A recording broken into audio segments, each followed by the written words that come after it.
안녕하십니까. 벌써 3월 말입니다. 이렇게 바이러스 문제로 온라인 수업이 길어질 거라는 생각을 잘 못했었는데요. 결국에는 4월 달을 맞이하게 되었습니다. 오늘 조사 방법론에서는 가벼운 내용을 말씀드리고자 합니다. 이미 지난 동영상이나 다른 수업에서 들으셨겠지만 이 조사 방법론은 여러 가지 방법과 도구를 사용해서 좀 더 진실이 무엇이고 진리가 무엇인지를 찾아내는 그런 내용을 배우는 과목입니다. 일단 교재의 17쪽 그리고 19쪽까지의 내용을 말씀을 드리겠습니다. 사회과학의 성격이라는 부분인데요. 아마 조사 방법론에서 어떤 조사 방법론을 강의하더라도 가장 맨 먼저 강의를 해야 될 부분이 사실은 사회과학의 성격, 특징, 그리고 왜 방법론을 배워야 되는지에 관련된 이야기입니다.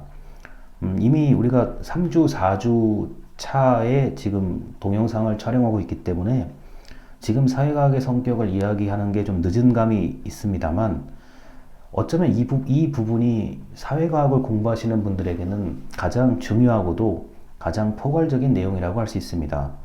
사회과학의 성격을 17쪽부터 말씀을 드리면은 과학은 세상을 이해하고 설명하려는 목적에서 출발했습니다. 여기서 말하는 과학은 자연과학과 사회과학 모든 것을 말합니다. 그런데 이렇게 과학을 통해서 인간은 지식을 얻는 방법을 여러 가지 이제 알고 있는데요. 지식을 얻는 방법의 첫 번째로는 당연히 누구나 사실이라고 믿는 것에 의지하는 방법입니다.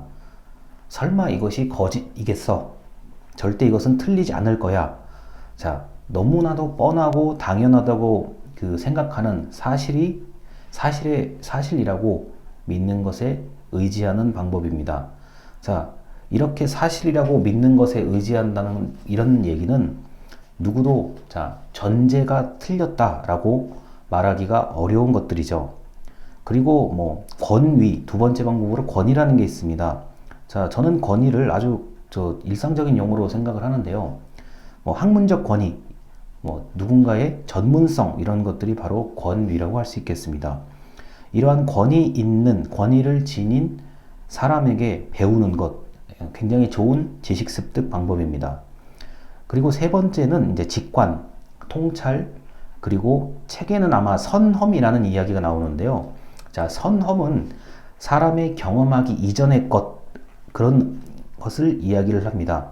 그래서 직관, 통찰, 선험은 일종의 겪어보지 않더라도 어느 정도 때로는 상당히 정확하게 진실을 밝혀내는 그러한 방법으로 말씀드릴 수 있겠습니다.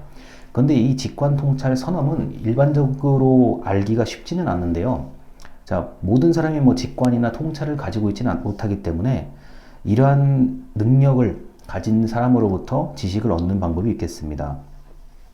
자, 그리고 이제 우리가 조사 방법론 시간에 배우는 얘기들이 사람은 달라도 어떤 사람일지라도 동일한 결과를 보증하는 방법을 배우는 것이 바로 이번 학기 내내 배우는 조사 방법론의 중요한 이야기라고 할 수 있겠습니다.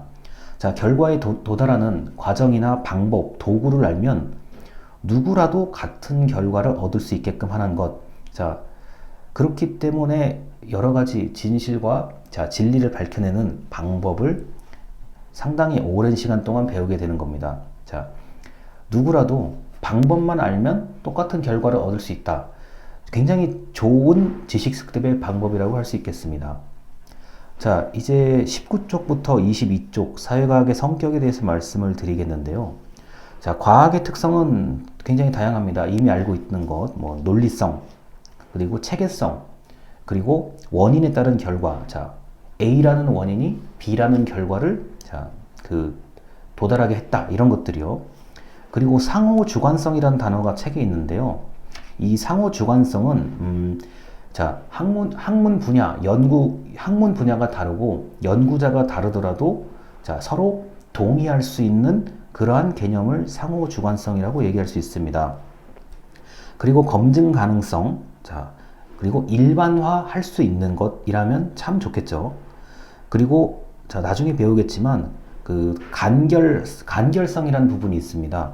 자, 뭐 여러 가지 원인과 결과를 간결하게 뭐 도형이나 그림으로 추상화할 수 있는 이런 특성을 간결성이라고 이야기를 하는 것이고, 그리고 그 많은 연구자들은 대상을 특정해서 봅니다. 즉 구체적인 연구 대상을 선정하는 것, 자 그렇게 해서 어떤 특정한 사실을 밝혀내는 것, 이것이 과학의 특성이고요.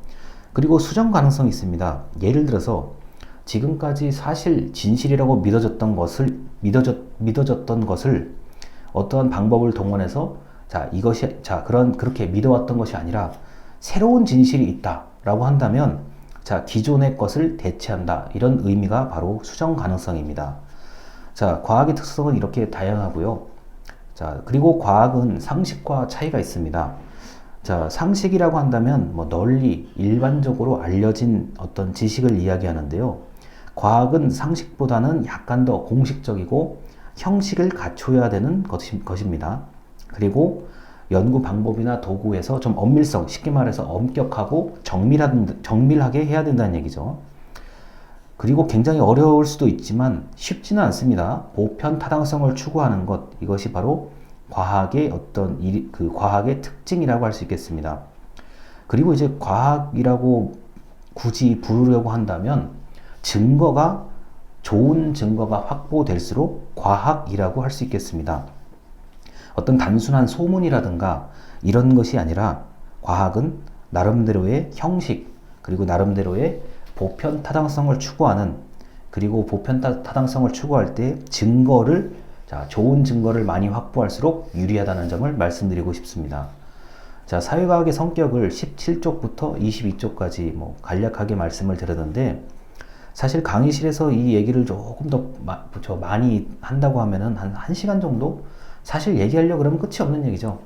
자, 만약에 제가 강의실에서 얘기를 한다 그러면 1시간 정도의 그 분량으로 말씀을 드릴 것인데, 우리가 용량의 제한도 있고 여러분이 제 것만 영상을 보는 게 아니라 다른 교수님들의 영상까지 같이 봐야 되기 때문에 이 정도 수준에서 요약해서 말씀을 드리겠습니다. 앞으로 개강이 더 길어지게 되면은 또 추가적인 영상을 촬영해서 여러분들이 동영상 수준에서 알 수 있을 만한 내용만 골라서 말씀을 드리도록 하겠습니다. 감사합니다.